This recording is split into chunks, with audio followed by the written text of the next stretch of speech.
کیا آپ نے کبھی شاپت نیبو کے بارے میں سنا ہے؟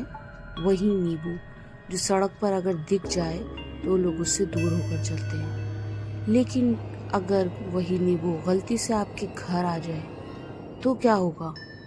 آج کہانی اسی شاپت نیبو کی ہے۔ صبح کا وقت تھا، روز کی طرح وہ کچن میں ناشتہ بنا رہی تھی۔ پراٹھے، چائے کی خوشبو سے پورا گھر مہک رہا تھا۔ سب کو ناشتہ کرانے وہ ٹیبل پر آئی۔ اس نے خود بھی ناشتہ کرا۔ گھر کا ماحول خوشگوار تھا۔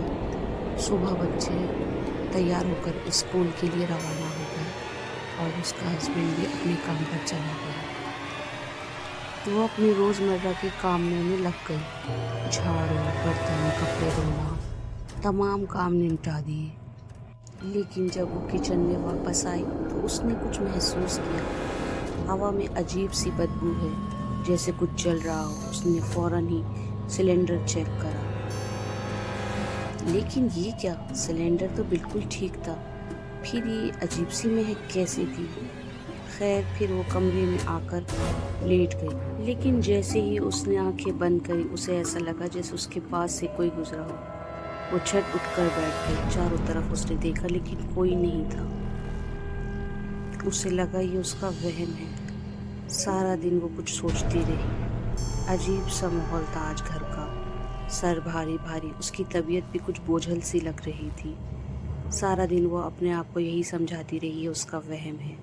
شام ہوتے تک بچے اور ہسبینڈ گھر آ چکے تھے۔ گھر کا ماحول کچھ ہلکا پھلکا تھا، وہ بھی ٹھیک۔ رات کا کھانا بنانے کچن میں آ گئی۔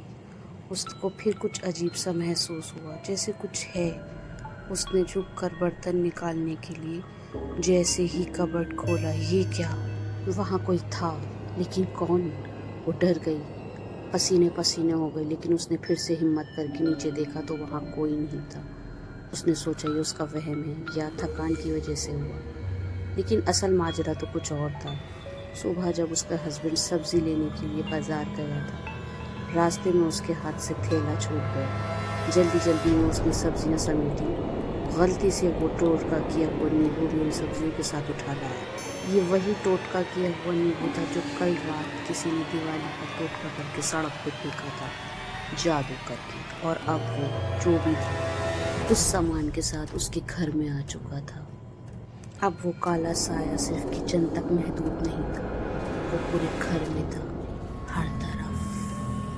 ایسے ہی مزیدار ویڈیوز کے لیے ہمارے چینل کو سبسکرائب کریں، لائک کریں، شیئر کریں۔ Thank you.